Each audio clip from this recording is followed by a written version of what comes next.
Welcome to my first live stream. It's a bit like learning to drive a car is learning how to do a live stream. But here we are, and welcome. The purpose of this live stream is to help those who want to learn crochet, but when they go and they look, it's very complicated.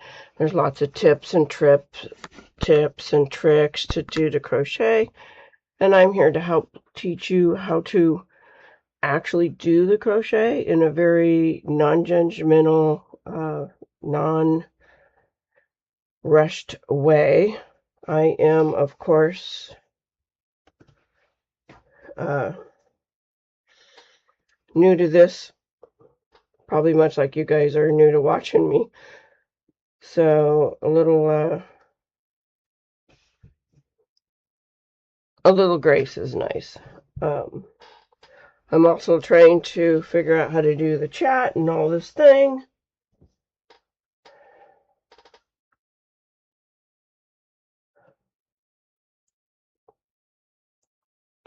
So forgive me if I seem a little distracted for a moment. I'm still learning. But anyway, like I said, this is going to be about crochet. And when we think about crochet, we usually think about big blankets, something for the baby. We go online and we see the person who made the wedding dress yesterday for their wedding, and it's gorgeous, and we all want to do that. Not really possible for a lot of us. I also see a lot of people saying, boy, I'd like to make this, but I don't know how, or how do I do this, and how do I do that? And that's what I'm here for, because I've been crocheting since I was 6. I'm 63, almost 64, so you do the math, it's been a long time. A lot of these tips and tricks you see today are kind of new and unnecessary. They're great, especially if you've been crocheting a long time. Boy, some of those are really fun. But I'm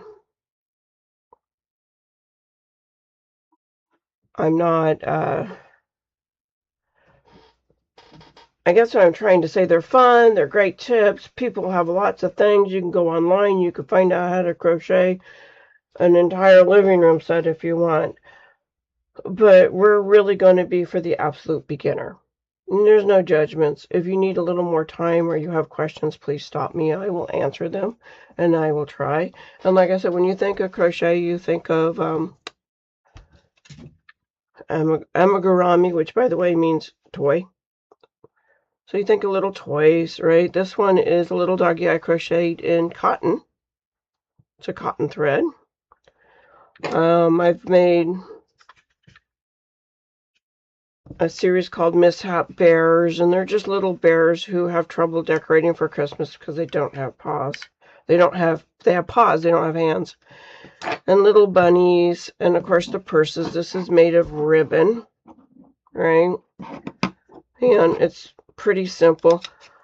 We will eventually get to where you can make a little toy. I have a great pattern for you.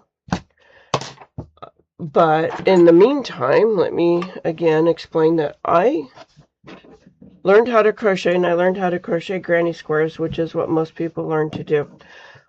When I was about 9, after crocheting 4,522 million different granny squares, I decided I wanted to learn how to crochet and read patterns.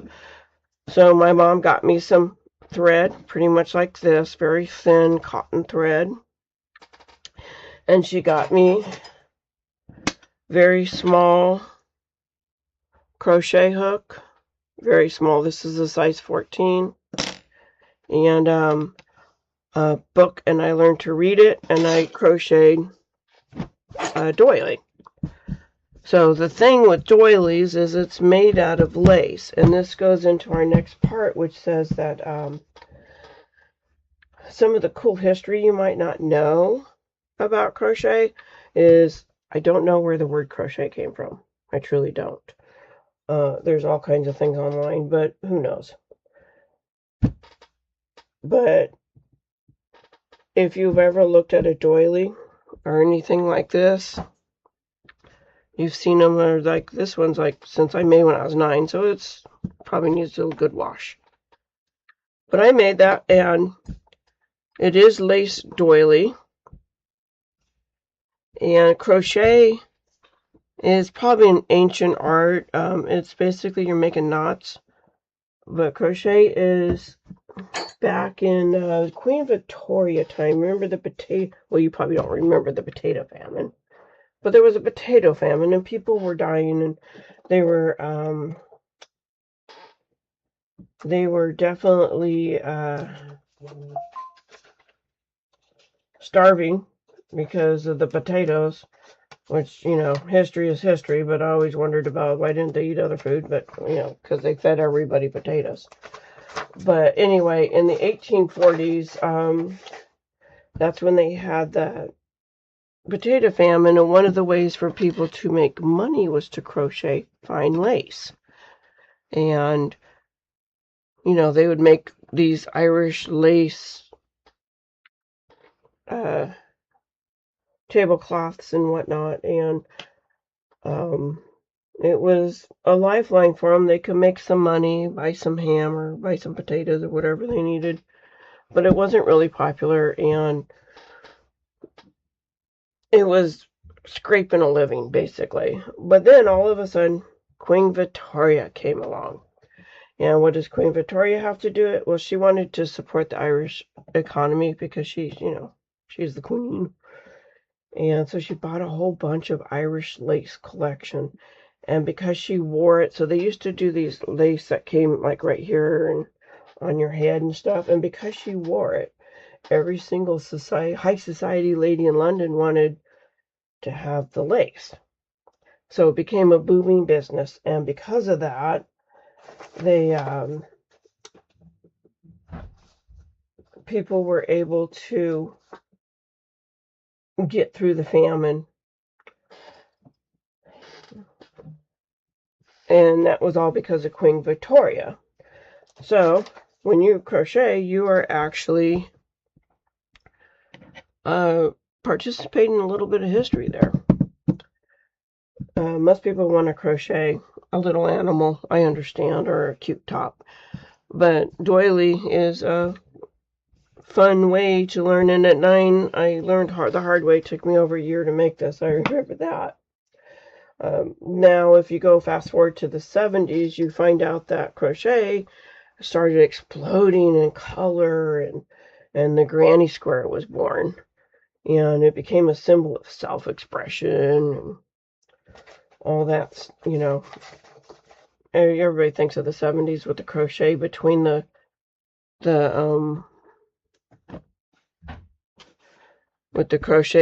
the seams in your jeans and the crochet tops and the blankets and all those oranges and yellows and blues, and but it definitely became a form of self-expression, and because of that, crochet has lived on as an art form.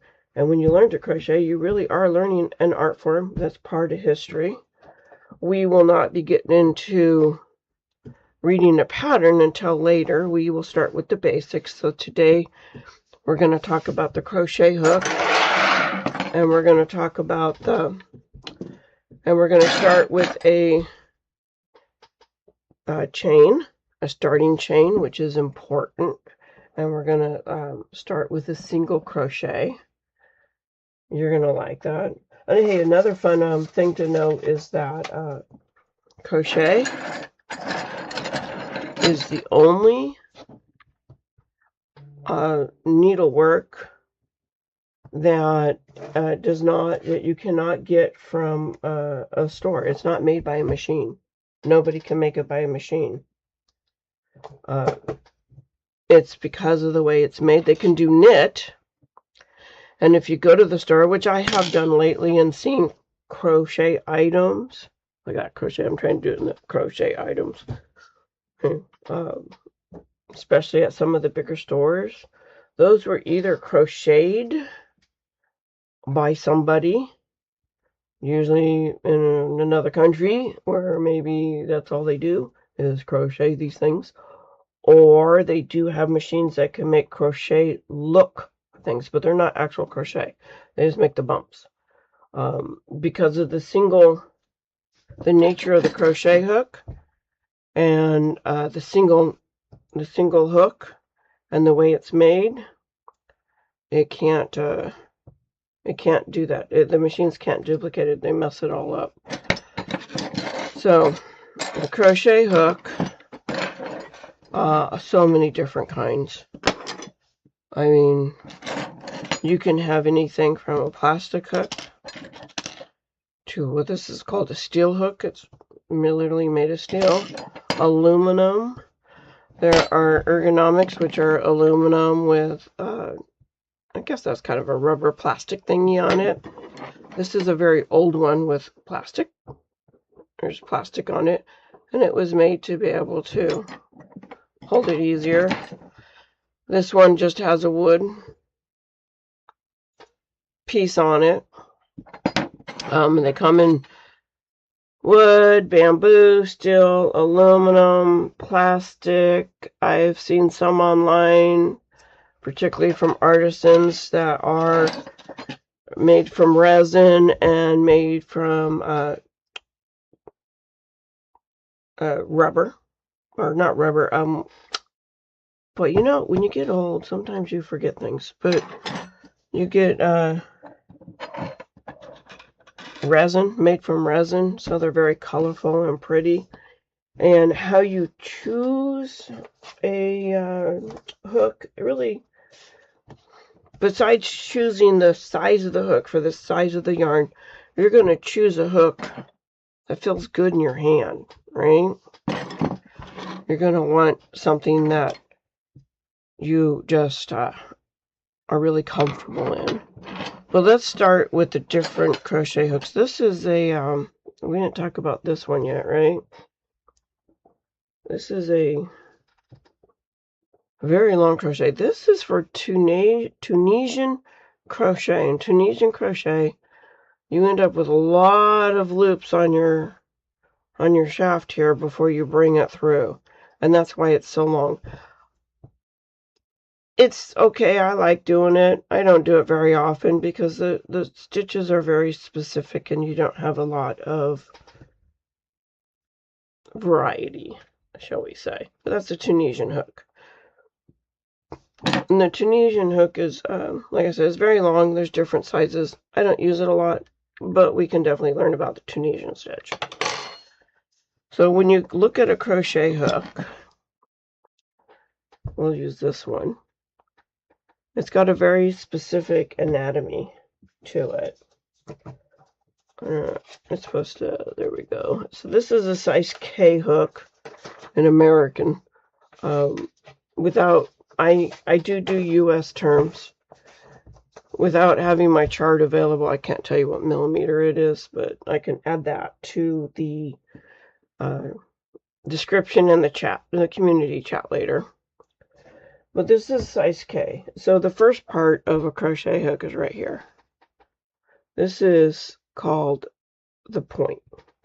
Okay, this is the point or the tip. And you'll be able to see, like, this one is a little, let me get it up here and let it do its thing. This one is a little pointy. As you can see, it's a little more pointy. Whereas this one is a lot of pointy. I don't know, so put them side by side for you. I don't know if you can see that, but this one's a little more rounded and this one's a little sharper. The difference between the two is what crochet yarn you are using. If you have the point, it goes under the stitch a little easier, and it some people prefer it, but it's more for a yarn that is a little slippier and you need to get in there. And this more rounded one, while still a little sharper here, as you can see, hopefully you can see, it's just fine. But you do need it to be a little sharp. If you come to this big one or this one here, let's see, this is a good example. Is that a good example? This one's definitely more rounded. And so therefore it's going to be harder to poke up and under. And that's not going to make any sense if you've never crocheted before, but as we get along you will understand. It will make more sense. But anyway, back to our little thingy here. So you don't want a real rounded, and you may not need it really sharp, but you're going to want something on the tip so it makes it a little easier to get up underneath. And the next part of the crochet hook is the throat right here. This is the groove that's going to catch your yarn and pull it through. So the grooves can be very deep, and this is a big crochet hook, and this is made for that really super chunky yarn that you see. It's got a deeper throat, so it can pull deeper yarn. When you, for an example, if you have regular yarn like this, right, and you come and you see the throat here, see how little it is, and you're going to go pull it, it's going to end up slipping out on you because it's just not deep enough of a throat. If you come to this one, it's going to be very deep, and you have a lot of room, and you're going to end up, as you see, with really big loops. Same thing with this one. Again, this would work, but it's too big, and you're going to slip out. So throat size is, throat depth is important depending on the yarn you're going to use. In these videos, until later, we're going to be using a medium 4 yarn. And I'm most likely going to be using an acrylic. Next lesson, next live stream on next Wednesday, we will learn a lot more about yarns and how to pick them and how to read them and how to read that label. But this is, that's the throat, right? The next part that you need to know is the shaft. This is the shaft. Okay, this long part right here is the shaft. This is the working area. So this is the part that goes under. This is the part that grabs the yarn. This is the part that's the working area. Most of the time you're going to be doing a single crochet or a double crochet. You're not going to use all of the shaft, but it is going to determine the size of your loops. The bigger the shaft, the bigger the loop. The smaller the shaft, the smaller the loop. Then the last part that's necessary is here. It's the thumb rest, right? It's where you're going to rest your hands. It's flattened. They all have it in some way or another. Even the ones that are ergonomic has a little flat thing right here. The ones that don't, like this big sucker, are harder and probably more advanced to work with than you would think. I think a lot of people go in and think I'll just buy big yarn and a big hook and I'll be done really fast. But it's a little harder and you can have a little more hand fatigue, which is a thing. Your hands get tired. So the thumb rest is definitely a thumb and the hand, like this, right? So the parts of your crochet hook are the point or the tip, right? The throat right here, the shaft, and the thumb and hand rest. Okay, so it's gonna feel, you gotta feel comfy with your crochet hook. I will say if you're an absolute beginner and you've never picked one up, it's gonna feel weird until you get used to it. Like all things, like riding a bicycle doesn't feel great until you ride a bicycle for a while, and then it's like you never forget. So the other part of the crochet hook you need to know is the materials do matter. We go in and we think we want bamboo, which I believe this is a bamboo hand rest. Unfortunately, I don't have a bamboo or wood one here, but we think we want a bamboo one because we're going to be environmentally nice, right? We don't want a lot of plastics and all that, but the materials do matter when you first, especially when you first start crocheting. It's going to make a difference. So the aluminum, which these are, I think that's aluminum too, but an aluminum hook are fast and they're slick and they're easy to crochet with.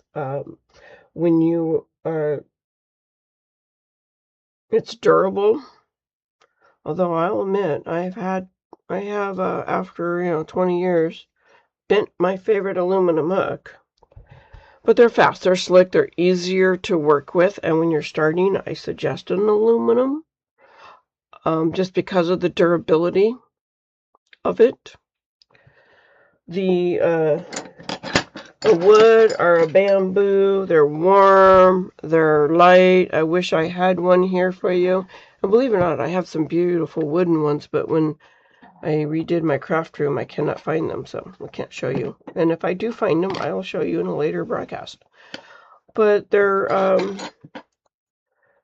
warm. They have a little grip to them, so the yarn doesn't slide off fast. They are okay for beginners, but like I said, we're going to use aluminum just for the durability. The problem with wood and bamboo is eventually they wear down and they can splinter, especially bamboo. They can splinter and they start catching, and they do that quicker than an aluminum or a steel hook does. And I've had that problem where you're crocheting because it's the whole shaft, the head, the tip, and everything is bamboo and wood. But it can be a choice. The another one is the plastic one, as we pointed out. It's ergonomic. It slips really easy. It's very slippery, right? And for that reason, I don't suggest it for a beginner because it does slip so easy. You do want something like an aluminum or at least a wood that has a little grip to it. You want it to grip the yarn just a little bit so that it stays where you want it to be. So I don't use plastic too much, but I have. Like I said, it's very slippery.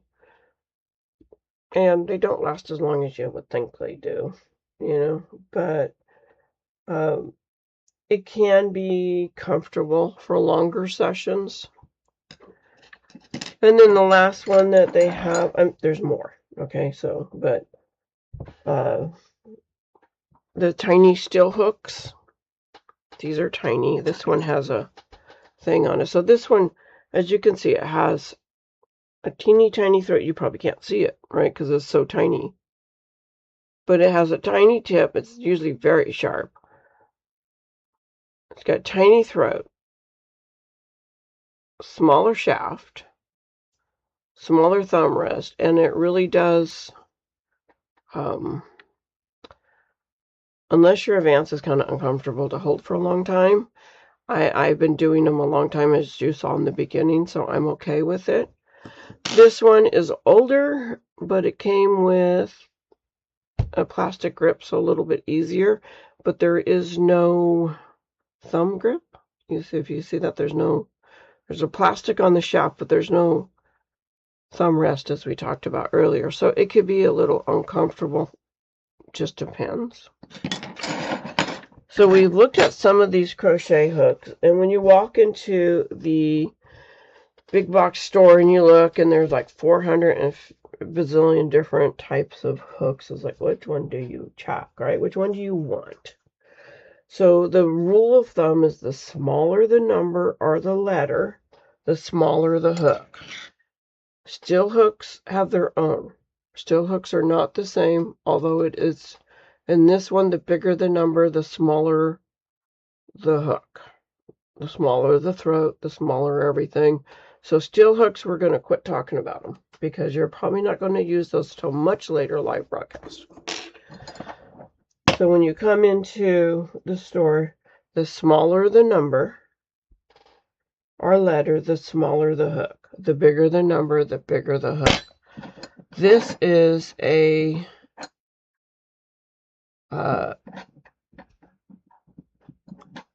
L. This is a G, and we do a lot of G's, and H's is pretty common. I crochet a lot with G's and smaller. I tend to crochet pretty loose, so I need things tighter. But as you can see, oops, sorry about that, guys. G4 is a 0 millimeters, right? And then you come up here to a, I'm sorry, it's G is a 4 millimeter, sorry, 4.0, I didn't say that right. And then you go up to the next one, which is an H and 50, and you can see the difference in the hooks.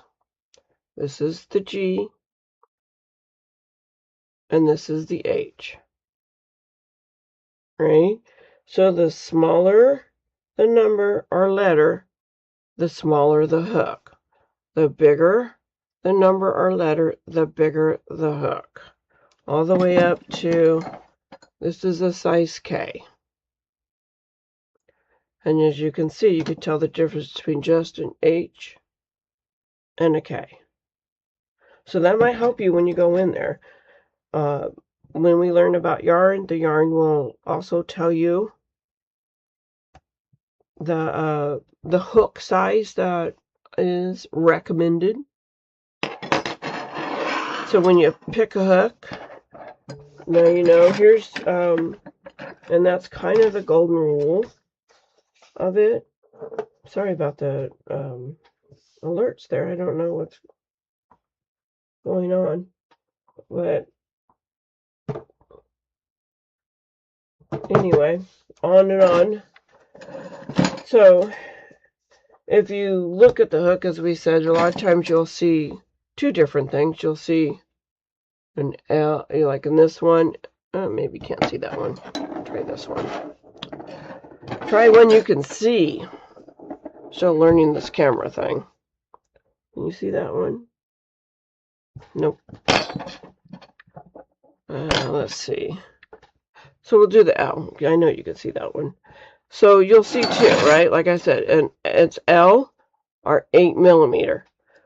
Why? Right? Why don't you have one or the other? Well, in the U.S., we like our letters. We want it to be, we like our alphabet, and we want the letters, and we don't really, unless you're a crafter, you don't really do a lot of metric. In other parts of the world, they do millimeters. Globally, most of them do millimeters. They do the numbers, which, you know, I will put in the chat and in the comments a chart that will tell you beginner's hook size guide and what they're good for.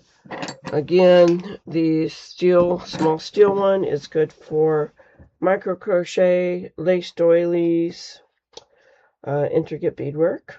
You know, we're going to skip them, right?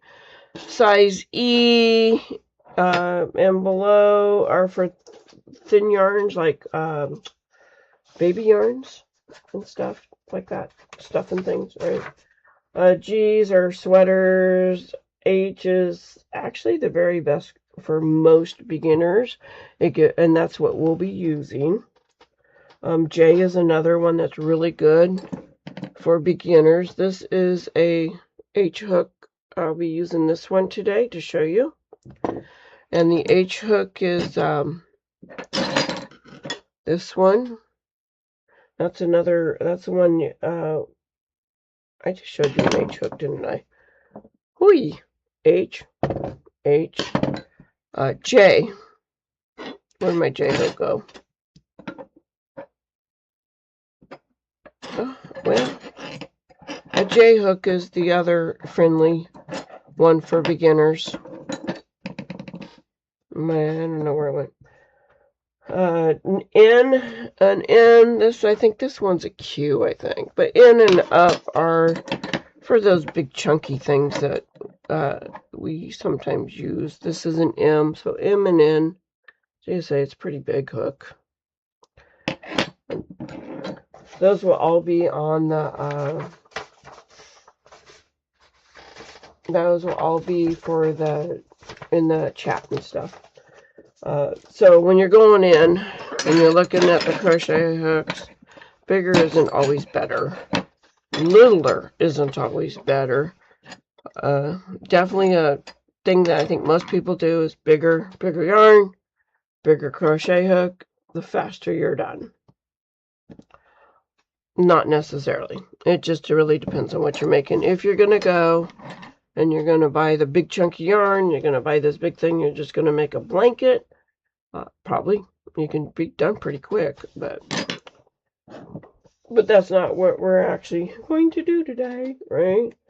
So when you're looking at a pattern and ask for an H hook, but your hook only says 5mm, you got it, right? Because H is 5mm. You have the right tool. Same exact thing for today's project. If you're playing along, we're not going to do a project as much as a sample. You're going to grab the H or the J hook. Anything smaller is going to make you want to go. And anything bigger is going to be intimidating. And you're going to feel like you're wrestling a tree branch. So we want something that sits beautifully and comfortably in your hand. So I was wondering if we had any questions so far. Maybe not, you know, I don't know. So if there's any questions, I will be happy to answer them. I think the biggest question I get is, does hook size really matter? And the answer is yes. And the second one is, what's your favorite? Lately, because I'm getting old, a little arthritis in the hands, you can actually crochet with arthritis in the hands. There's tools for that. I've lately been using these, but I still go back to my aluminum hooks. It's kind of what I learned on, although when I was a kid they were more steel hooks, but bigger, right? But I'm still comfy with this, but if I suggested anything, it would probably be these with a little plastic on there, just because it's more comfortable on the hand. When you work with the little ones, they can start stabbing your hand. I actually bought caps to put on them. And that's the #1 question I get about crochet hooks. The other one is, how do you hold the darn thing, right? Well, there's 2 ways to hold it. Actually, there's 2 standard ways to hold a crochet hook.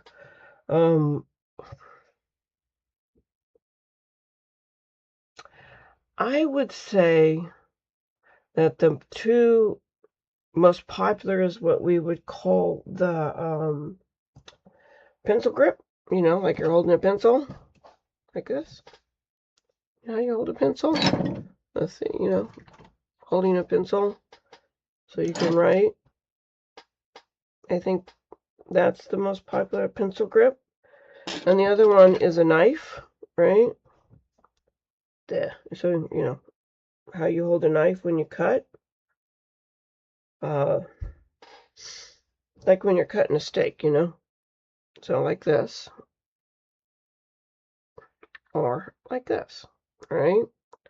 I tend to hold my kind of like a knife. I also tend to grip hard, which you don't need to do. You don't really need to grip that very hard, but I do for whatever reason. I think it's just a habit. However, I think that as you learn to crochet and the longer you crochet, the more you find your style. And you're going to do what's comfortable to you. So you're either going to enjoy going like this and crocheting, or like this and crocheting, or whatever way.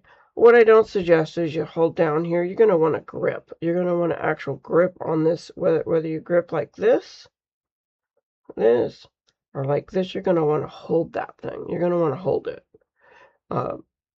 Holding it up here is going to be difficult because you're going to run into the yarn and your thumb's going to scream at you after about 30 stitches.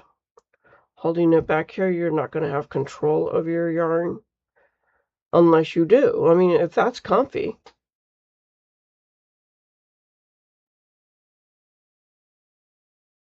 I mean, then that's okay. If that, like I said, if that's comfy for you, why not, right?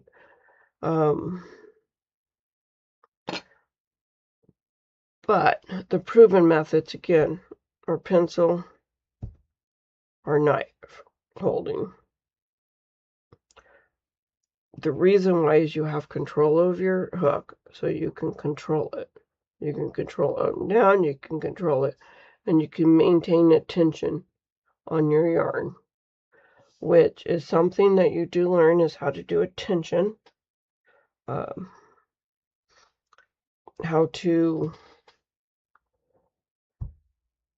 to maintain that. If this is your very first time ever crocheting, you probably aren't going to be very good at the tension and having all of your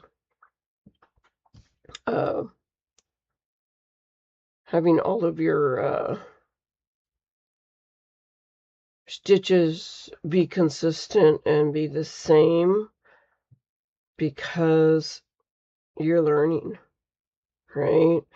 And when you're learning, it's quite all right to not be perfect. I do get it.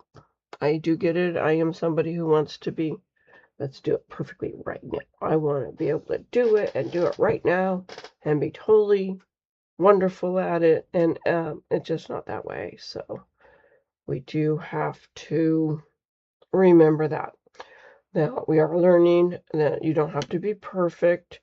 Perfection comes with practice. And honestly, I've been practicing a long time and I'm still not perfect. I still make mistakes. I still need to pull things out, or you know what they call that when you're crocheting something and you don't like it and you pull it out? They call it frogging it. That's a funny name, huh? I'm not quite sure why they call it frogging. I call it undoing or ripping it out, but lately on the crochet forums they're calling it frogging.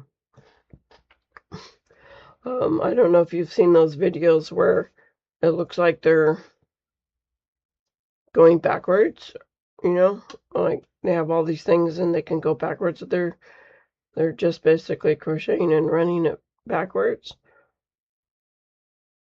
or they're frogging it. So what they do is they crochet the thing, and as they're frogging it, they film it so it looks, and then they run it backwards so it looks like they're going from a pile of yarn to a thing instead of the other way around.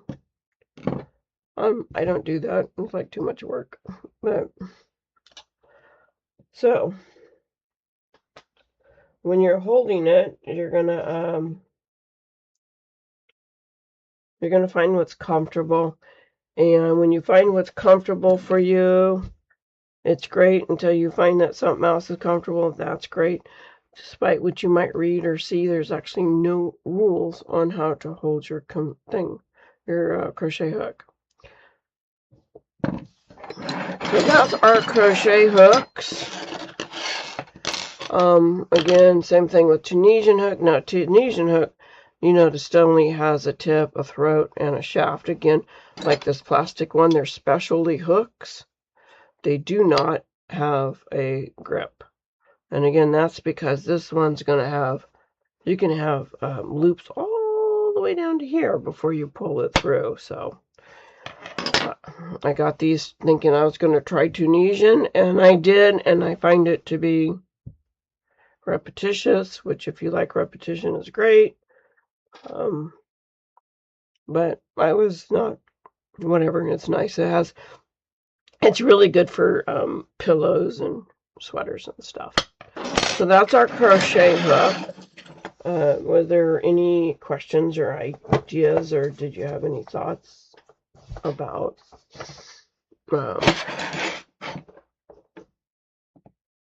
what we just talked about? So I think what we're going to do right now is we're going to take a little 5-minute break, grab a drink, and while you're at it, if you want to crochet along, we're going to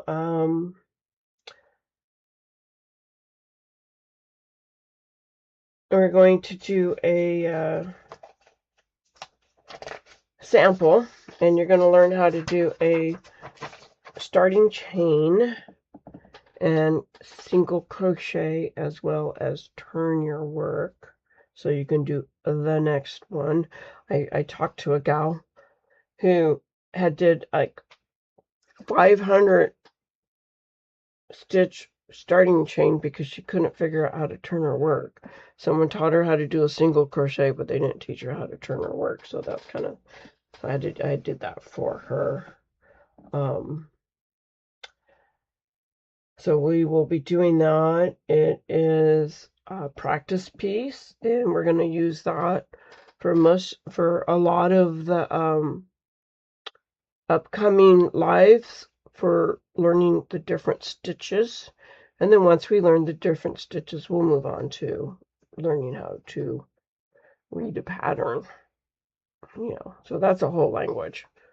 But so while we're at our break, if you have it, grab some size 4 medium worsted weight yarn if you have it. I hope you do. And we're using that because it's strong, right? And you're going to grab a H or a J hook, whatever you have available. And when we come back, we'll get going on that, because that will be fun, right? And you're going to learn starting chain and single crochet.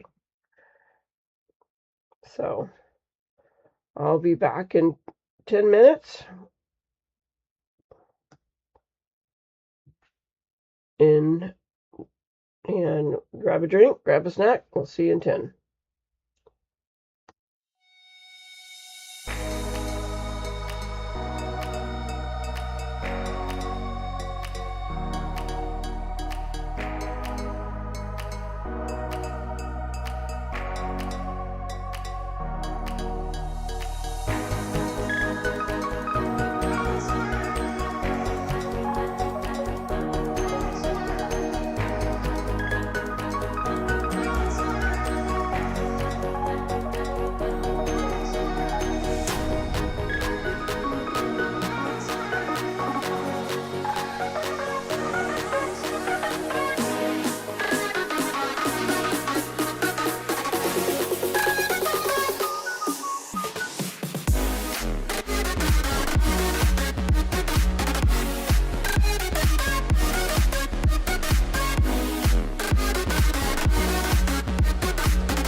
Hi, welcome back. We'll give it a few minutes for people who aren't back yet. Besides, I really didn't put a timer, so I don't know how long we've been on break. But hopefully you're back. What do you think of the first half? I'm hoping you learned a little something and that you enjoyed it. Now is a good time for any questions, if anybody has any questions.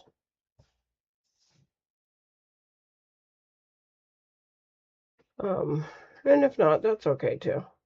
Means I'm a great teacher. Haha.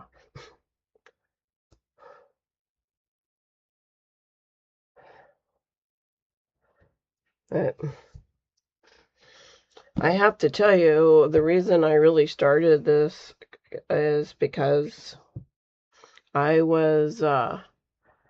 see it online a lot where people want to learn how to crochet or they have questions, and it just seems like although they're very good videos online, they're not necessarily for the absolute beginner, and even though you may know some of the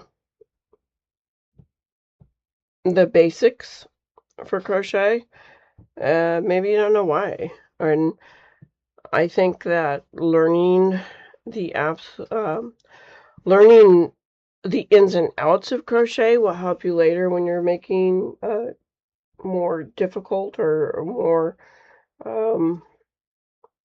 involved patterns, so you can move on from blankets and regular stuff. And I think that so for me, I just really wanted to help that. I really wanted to help people who needed to know and needed some help and really wanted to learn and really wanted to completely get why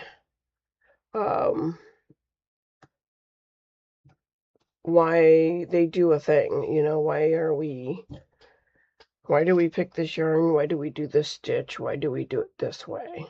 Instead of all the tips and tricks, just more of a this is how and this is why. And let's go slow. And, I mean, as you can tell, I don't have the manicure and the rings. And, I will never, if I have a manicure, it's because I went somewhere fancy. My nails will always be clean, but irregular because I do a lot of crafting and a lot of stuff. And who has time for that?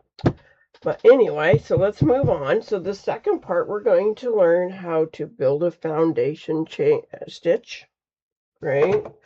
We're going to learn how to put your yarn on the hook, how to build a foundation stitch, how to turn it, and how to do some single crochet. Okay. The golden rule in crochet is don't pull too tight. You need to be able to get your crochet hook under the stitches so that you can build the next stitch. So too tight, you're going to argue with it. Too loose, it's going to look silly. However, you're going to learn that because as you do it, you're going to learn how much tension you need in order to make a good size crochet stitch. That's tension. If it's too loose, it's not enough tension. Sometimes the hook's too big. Too tight, maybe the hook's too small, or you crochet too tight. You want to get that knot, because crocheting is basically making pretty knots, and you are really making knots. So the first thing we're going to start with is we're going to make a slip stitch. Let me see if I can get this so that you can see it. So a slip stitch is basically yarn over, yarn under. See how it moves easy? This is your tail, and your tail is going to come over here and in here, and you're going to pull it. And what a slip stitch does is just that. It slips. I'll show that to you again. I'll do it on my finger. You're going to put it over. You're going to put it this. You're going to take the tail. And it doesn't matter. You don't have to do it here. In fact, give yourself some room. Okay? Give yourself a tail. In any crochet project, you can snip that tail later. But anyway, we got it over. So here's my hook. My finger is my hook. And we put it over. We're going to go under. And we're going to take this tail and we're going to put it,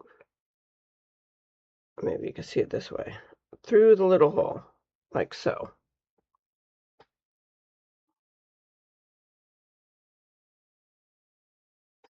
Like that. And then you're going to tighten it. And it should slip back and forth. Right? I'll do it again. One more time. Okay? This time over the hook. Let me get a bigger hook so you can see better. So here's our hook. We're going to throw the yarn. It doesn't matter which way the hook is. You could do it over here if you want, but then you have to push it. So do it by the head anyway. Right? You see? And then over this way.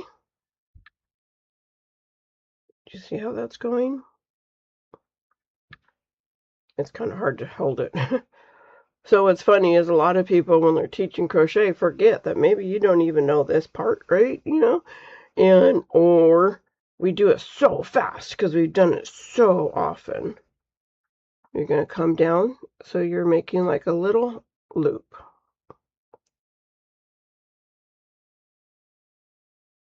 Like so. You're going to make sure this is over. This part's over. See that hole? You're going to put your tail in that hole. The yarn end in that hole. And then you're going to tighten it. Like so. This is okay. This is called the tail. It is okay to have one. It is okay to have a ginormous one.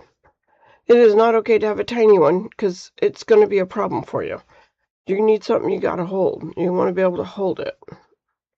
So you're going to want to hold the tail. It'll make sense in a minute, but you're going to want to hold the tail. Okay?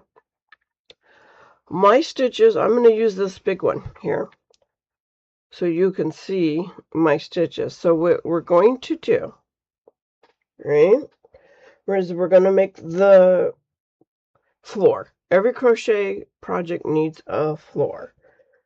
We call it the foundation chain, and it's like making a little simple braid or a row of little loops. Okay, so it's like a simple braid or a row of little loops, and it is called the foundation chain. Okay, so you're going to hold your tail. Okay, hold your tail. And remember how we called this the throat, so it can grab. I'm holding it in a knife. I like the knife. And see this shaft here, how I got this over here? We're going to keep it on the shaft. We're going to go over. Right? If you hold it like this, you're going to grab it like that. Okay, see? Grabbing the yarn. Grabbing the yarn. That almost sounds like one of those really funky commercials. Not grabbing the yarn. Grabbing the yarn. But anyway, see how the yarn gets grabbed by your hook? Remember we talked earlier today about hook grabbing the yarn, and if it slips out, it's too little. If it's, deep in there, it's too big. You're going to see why. And you're going to pull it through your hoop. As you can see, I'm holding the tail. Try to make that so you can see that better. I'm holding the tail, and I made a loop. You're going to go back. You're going to grab the tail, and you're going to make a loop. And again, what you're really using that throat for is to grab the yarn and pull it through the loops.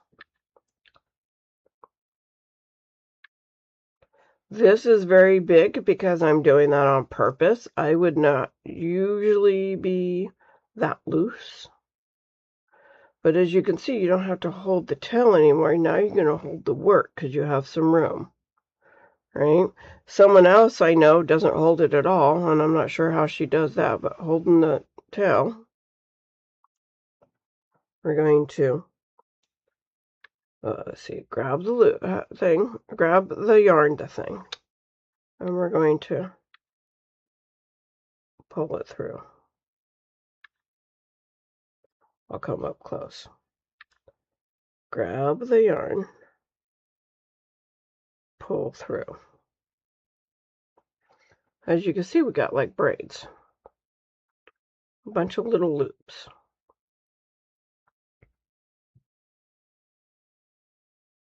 Okay. Grab the yarn, pull through. You should have 6, 7 on there. We're going to do more. Let's do some more. Let's get about 20 of those.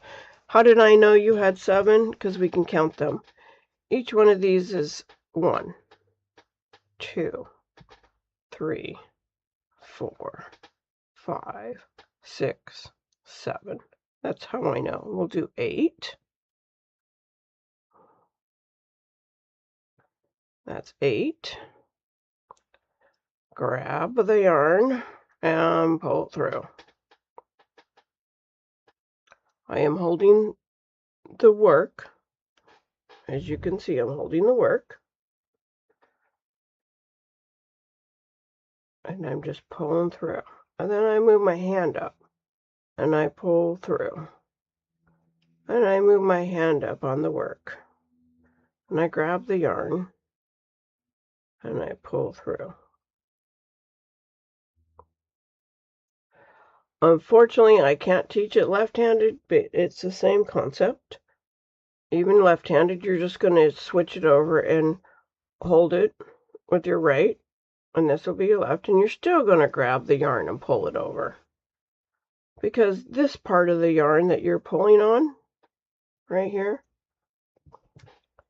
it's just going to be on the other side for you. So if you look in the back, right, see how it's knotted together? One size pull, because that's your loop. That's your slip knot that you originally made is now being made into little knots. Right? And we have 1, 2, 3, 4, 5, 6, 7, 8, 9, 10, 11. Let's do about 20. 12.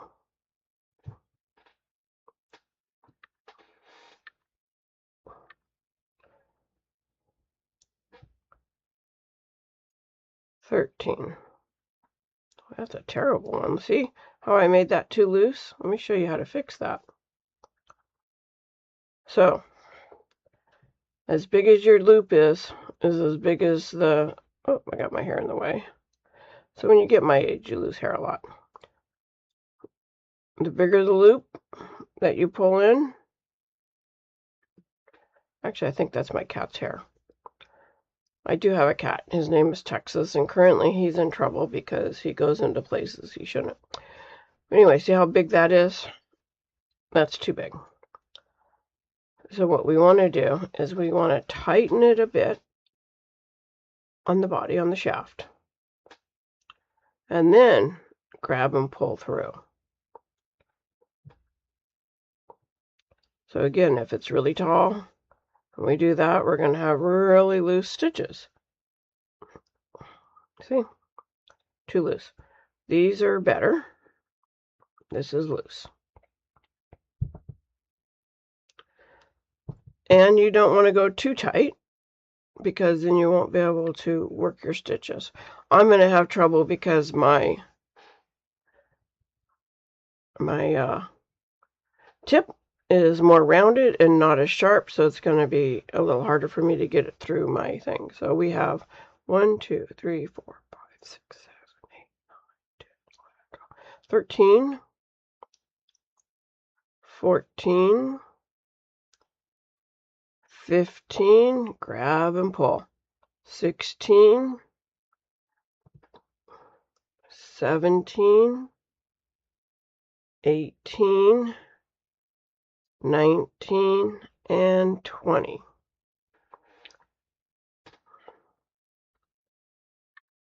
Okay, so even me, who's been doing it forever, is not super duper perfect. And you know what? That's okay. That's how it should be. So we should have 20, right? 1, 2, 3, 4, 5, 6, 7, 8, 9, 10, 11, 12, 13, 14, 15, 16, 17, 18, 19, 20. Now we're going to turn it. Since I want you to do 20 single stitches, let's add 2 more. So we're at 22. 21, grab, turn, and pull. 22. That's your foundation chain.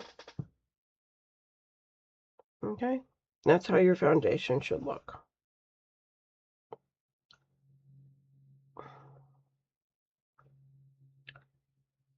That is almost like a braid, right?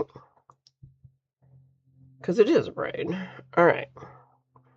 I made that one too loose, I think. So I'm going to pull it apart. And I'm going to tighten it on my body. I'm going to go 21, 22. So the easiest way to pull apart, or as they call frogging, is just pull this. It'll undo the whole thing. However, I don't want you to undo anything.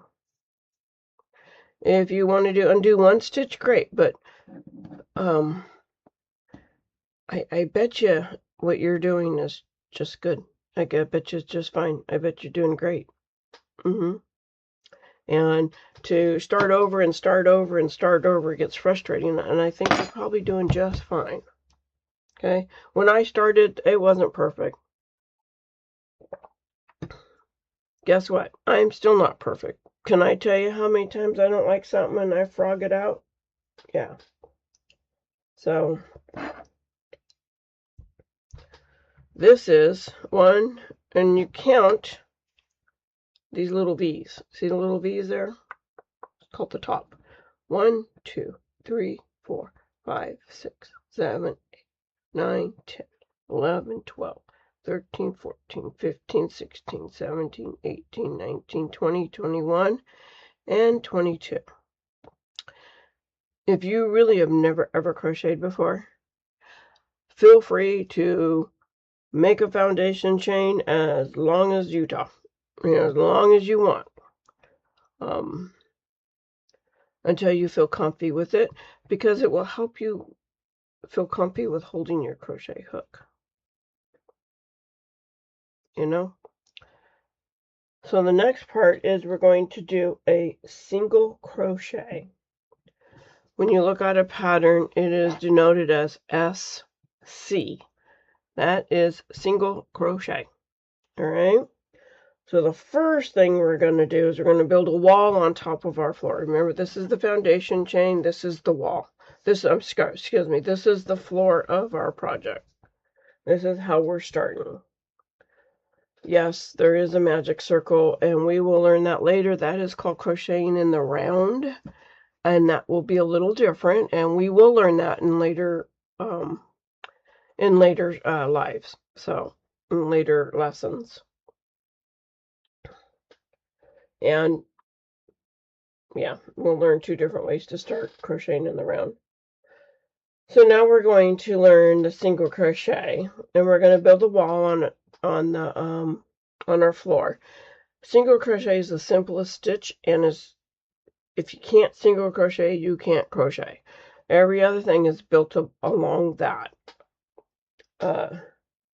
So what we're going to do is, remember we counted our chains. 1, 2, 3, 4, 5, 6, 7, 8, 9, 10, 11, 12, 13, 14, 15, 16, 17, 18, 19, 20, 21, 22. We're going to have our crochet hook in, and we're going to turn our work. So we crocheted this way, right? So now we're going to turn our work, and we're going to count 1, 2 from the crochet hook. So in the 1, 2, the little V's there, 1, 2, we're going to take our crochet hook, right? And we're going to put it through the top of both of those. So it looks like that. If you see the back side, we have the leading yarn, and we have the back of the crochet, and we have the 2 on the top, and we're going to, just like the foundation chain, we're going to go 1, grab the yarn, 2, pull it through. Now you have 2 loops. These are called loops. Now you have 2 loops on your crochet hook. You're going to grab the yarn, 1, and pull it through 1, 2 loops. Again, this is the first loop, this is our working loop. We're going to poke through the first one and the second one, right? You see that? Yarn over, pull through. You should have 2 loops on your crochet hook. Yarn over, and that's a term you're going to see a lot in crochet, is yarn over, and it's usually Y-O on the pattern, and you're going to pull through. And again, let me get some more yarn out here. So far I've been lucky. The yarn's actually been pulling from the middle. Sometimes it's got big knots in there for some reason. All right, again, we're going to go through 1, and we're going to go through 2. So, right, yarn over, 2 loops, yarn through. All right, I got to show you something. So how I'm holding my yarn is like this, right? For some reason, this is comfy for me. I don't want to move back. This is comfy for me to hold my yarn there. I go through these and up and over, and I hold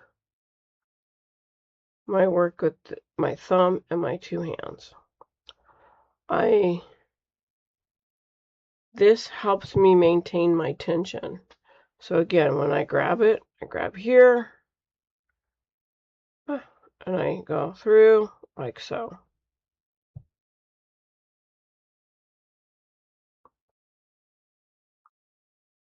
Also been known to do this, but don't, because that's just something I do that's quirky and it causes me trouble.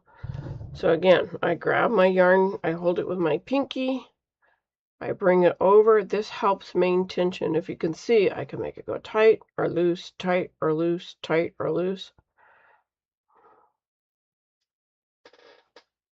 It's a habit. It's something I don't think about because I've crocheted for so long. And then I hold like this a lot, or like this. So if you can see how I'm holding it, do you have to hold it that way? No. I just thought I'd show you how I do it. So I grab it with my pinky, I roll it over my pointer for the tension, and I hold it. I hold my middle finger down so I don't insult anybody, and I hold my thumb like that. And then I'm going to make another single stitch, single crochet. So this stitch is single crochet. So each thing you do is a stitch, and each stitch has a name. Pull it under, 2 loops, pull it through both loops. Yay, we got a single crochet. So each stitch has a name. This is single crochet, or SC. A chain stitch, or our foundation to our wall, to our project, this here is SC for starting chain, or excuse me, SC. CH for chain.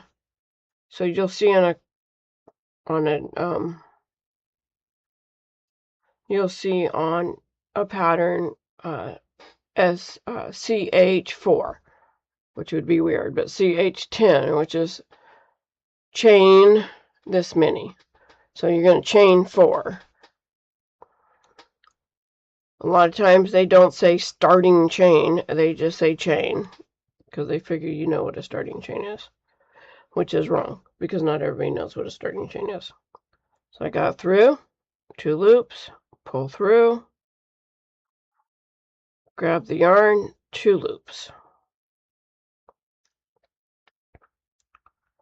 Again,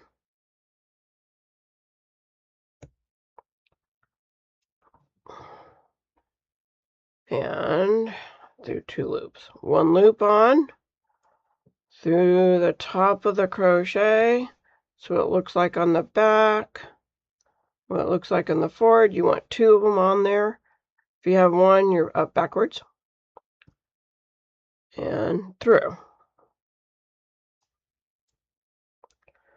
There are crochet stitches that require you to go through the first one only or the back one only, and we will learn that. But today we're learning single crochet.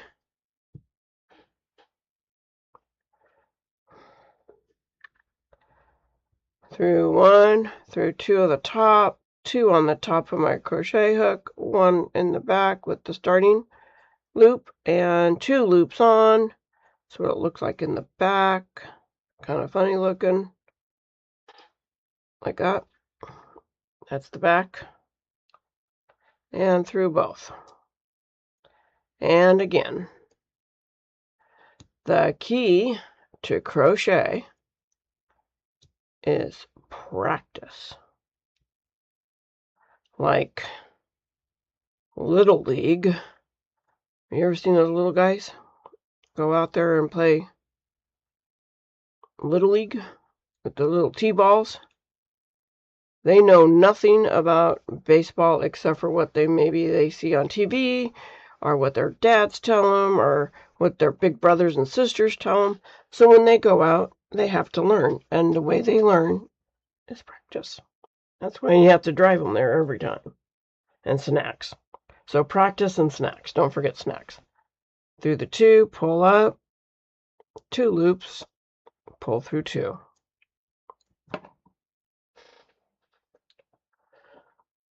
But eventually, as they get older and they practice enough, they no longer need the T. And they're able to hit the ball, mostly. Through 1, through 2, through the top 2, like so. Grab your yarn, pull through 2, pull through 2. In the front, so you have 1, 2, 3 looking loops on their hook. Grab the yarn, pull through 2. Grab your yarn, pull through 2. That is a single crochet. Look at that. Right? Looks kind of like a ladder. We're doing so good. Again, looks like you have 3 loops on your crochet hook.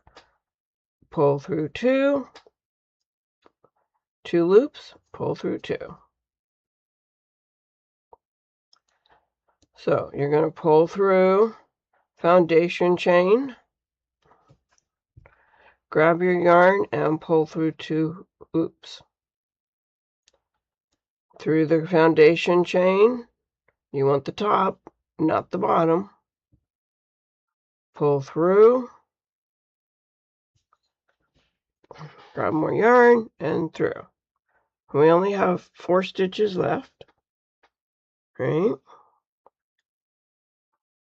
Pull through,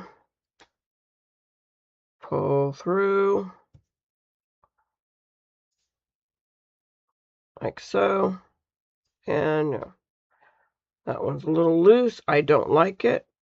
We're going to start it again. I don't like a lot of times I do it because I am a perfectionist, and I think everything should be absolutely amazing. And why it is, I don't always see it, so I have to learn to not be so hard on ourselves, right? You are doing amazing. I am doing amazing. So, 2 loops, through, and through 2 loops. Go through the top, you have what looks like 3 loops on the hook. Grab your yarn, come through, and pull.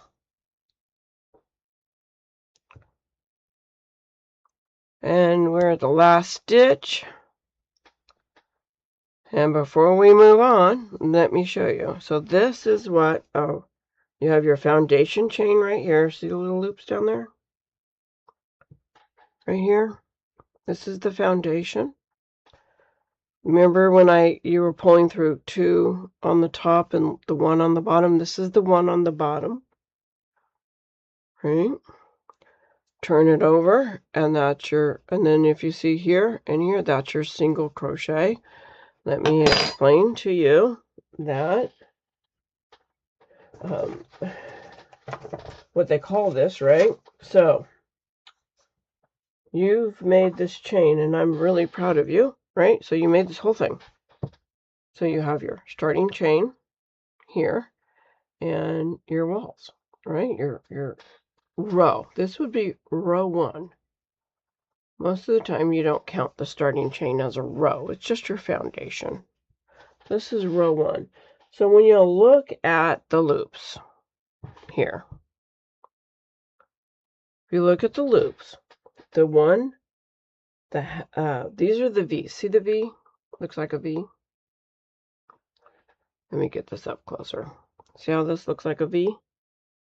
All right, this one, the one closest to you, is considered the front loop, right? Or FLO. This is front loop. Remember we had loops on the crochet hook. It's actually a loop, but it makes like a V. So this is your front loop. This right here is your back loop. It's farthest from you. So front loop and back loop, right?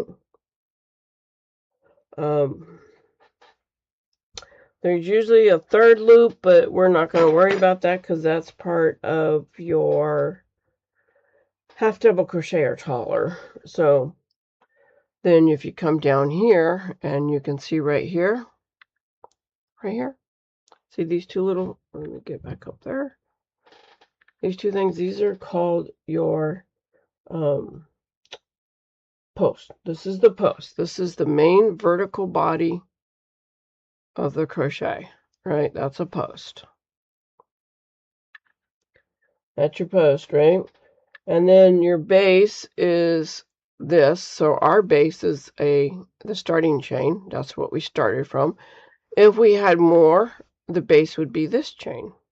So that's your base, right? And then in between here, I'm going off camera. This is the base. The base for us was the starting chain. If we had another row, which we will in a minute, of crochet, this would be the base. And then we have a space. Between every crochet, there's a space. Single crochet like we're doing, the space is littler, right? So you could actually, go through the space. So that's your post space, front loop, back loop. Let's put my crochet back in. So now we're going to turn the work. We're going to do another row of a single crochet.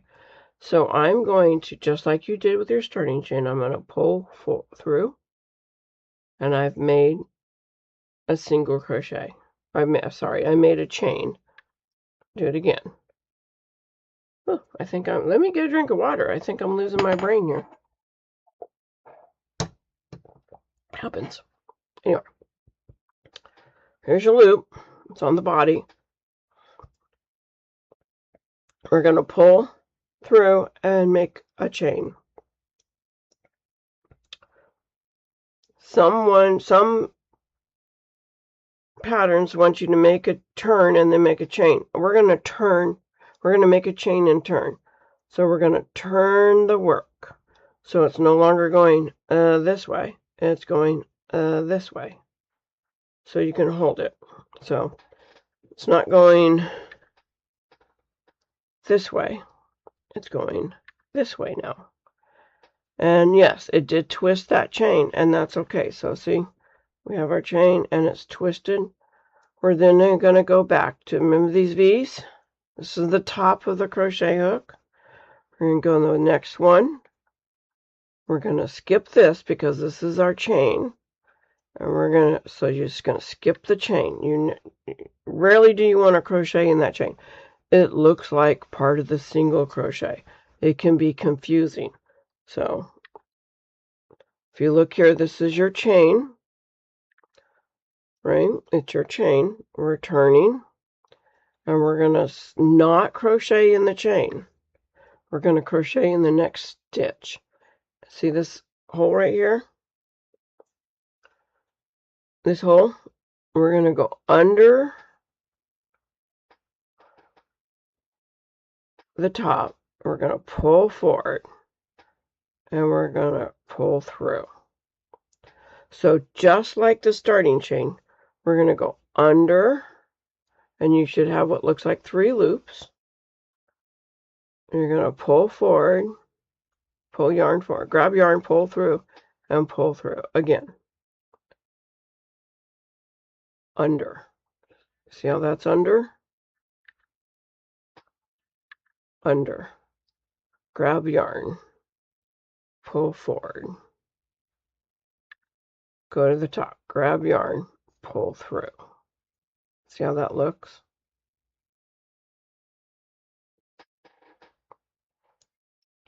So as I was saying, this is your front loop. This is your back loop. This is your post. This is the space. And then the previous crochet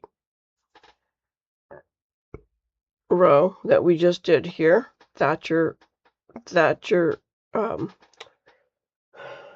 base. That's the base. So you take your crochet hook, you pull it through the space under the top of the base, pull it through, and again, so through the space, right? Under, and here you can really see the post. See the post? That's your post. Pull through. Crochet hook under the top, pull through, and pull through too.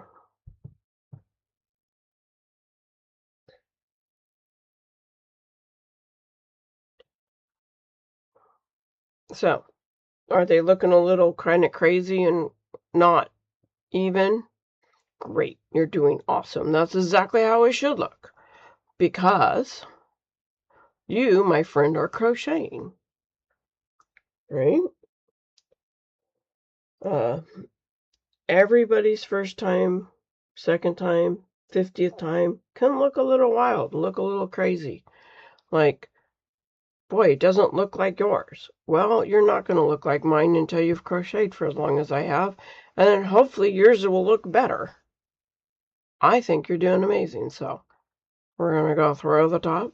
We're going to grab a crochet, a yarn, pull through and through. So ready? 1, through. 2, grab some yarn. 3, pull through. 4, grab some yarn. So 1, 2, 1, 2, 3, 4. It's like exercise class, huh? 1, 2, 3, 4. Hey. So,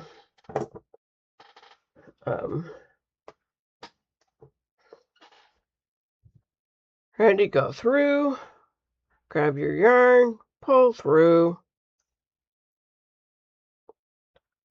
and again, pull through, or pull through, put your crochet hook through. That's how it looks. Grab some yarn, pull through. You now have 2, 2, 2, pull through.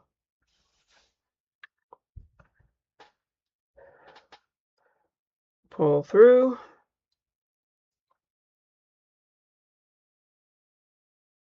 And again. I deliberately made you do 20 stitches so that you can really practice this. And you will get very good at it, I am sure. So, especially if you practice in between. Our next live will be next Wednesday, providing we have internet and fuel and everything. But put your hook through. See, hooks through. Grab some yarn, pull it through. You have 2 loops, and boom. Put your hook through the top. Making sound effects is a bonus. Grab the yarn and right through and through the 2. And now you can see why you want a little bit of a tip on your hook, because it actually helps push through the stitches, right? Doesn't do anything for the pull over and pull through, but we're at our last one here. So this is our last one. Through and through. Look what you did. Look what you did. Look. See? Does yours look like mine? Maybe. Probably not, but maybe.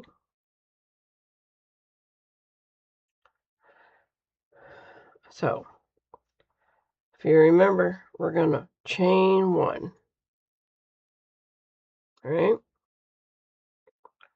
Turn. We don't want to crochet into the chain. We're going to crochet into the first V. And that is a single crochet. That, my friends, is how you single crochet. I think you should just continue doing that until you're comfortable. They'll help you get used to your hook. It'll help you get used to your yarn and how to pull it through and learn your tension, how to hold your yarn so it makes sense for you. You know, if you want to hold it this way, great. Well, I don't know how. If you want to hold it that way, great. As long as you got the tension. Everybody holds their yarn just a tad different. I do it this way because it pulls through and I can hold tension. You know, I can hold tension.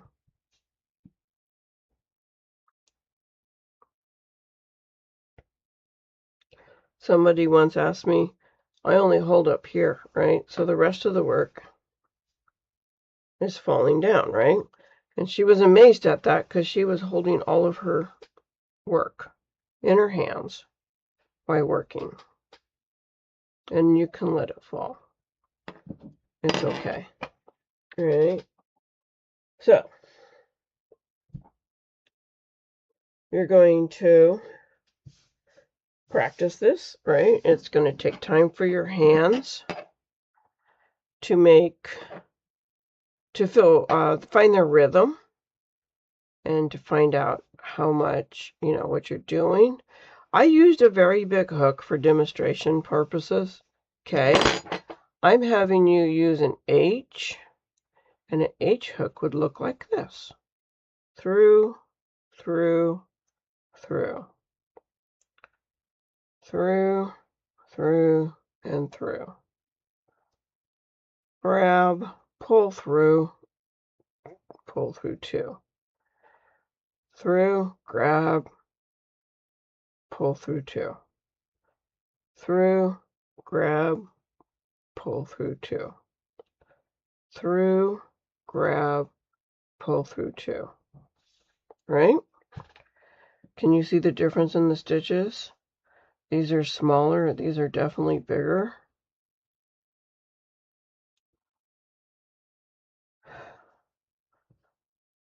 I would rarely use a K-hook, just because of the stuff I make, but I have used them. They're great for a lot of things, blankets, hats. Pull through, or insert through the top, grab the yarn, pull through, and 2. Insert through the top, grab the yarn, pull through the top, and 2. Pull through 2. Insert through the top, grab the yarn, pull through 2. Insert through the top, grab the yarn, pull through 2. So if you can notice, the bigger stitches here are a little looser. The top's very big. And see how these are just a little bit tighter with a smaller hook? And there's not as much room, so it's a little harder to see your spaces. But since you are looking at the top, you can push through your 2.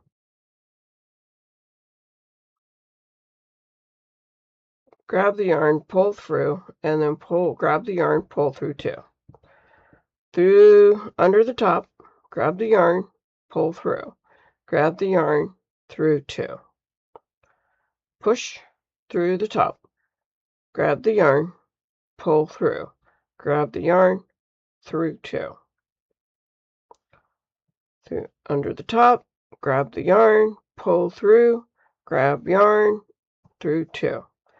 Last stitch, pull through, grab the yarn, 2. Now with the H hook, you're going to make a chain, much smaller chain. See? Turn, and under the V, pull through. See? Under the V. Under the V. Grab the yarn, pull through, grab yarn, pull through. So practice this. And next live stream, we will learn a double crochet and how to pick yarn and read the yarn labels. Most of us go to the yarn store and we just love the colors, right? And oh, that one's so soft, and that one's fluffy, and that one's like weird looking, and why they're great and they're fun to do. And oh my gosh, I do too. I truly love looking at some of the stuff, but not all of it's really good for crochet, especially for a beginner, nor is it really what you want. So you can learn, we will learn how to read the label so that you pick yarn based on your project, based on the size of the yarn and the hooks you're using. It's going to be very helpful for you. And we will learn a double crochet. What do you think of that? And I think you're gonna really enjoy it. I think, yeah, I think so. I really appreciate you hanging out with me today. Don't give up on your crooked edges. Embrace your crooked edges, right? Practice making a few more chains. Practice doing the single crochet, and we'll see you on the next thing. Remember, you are amazing. You are worth it. We're glad you're here. I'm so glad you hung out with me. And you can do this. Know that somebody totally believes in you. If you have questions, you can meet me at, you can go to my Facebook page, Crafted by TW. I'm on Facebook, obviously YouTube, X, Threads, Instagram, Pinterest. Probably missing some. Feel free to talk to me there. I'll be happy to answer questions, or leave it here in the community, or on the community chat. I'm open to questions. I will definitely get back to you as soon as I can. Who knows? You might have a really good idea that other people need to know the answer to, and we can incorporate it into my next live and show people what you're talking about. So, if you have ideas, thoughts, questions, please share them. And again, thank you so much for being with me today. I will leave it open just for a little bit in case anybody has some questions that they want to ask. So, we did good, didn't we? Yeah, we did. This is a good color. You know what this color reminds me of? Lions and puppies and kitty cats. Yeah, kind of earthy.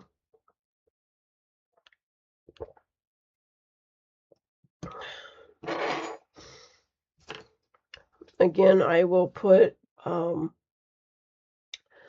the crochet hook chart in the community and on this into the community so that you can help pick hooks and see what they mean by the hook charts and the number, the letters, and all that. I think that'll be very helpful for you. That'll be in the community chat, which you are more than welcome to join. So, all right, doesn't look like we have too many more questions, so I'll see you next Wednesday, 10 o'clock. Again, we will go over yarn, how to read yarn labels, and how to do a double crochet. Happy hooking!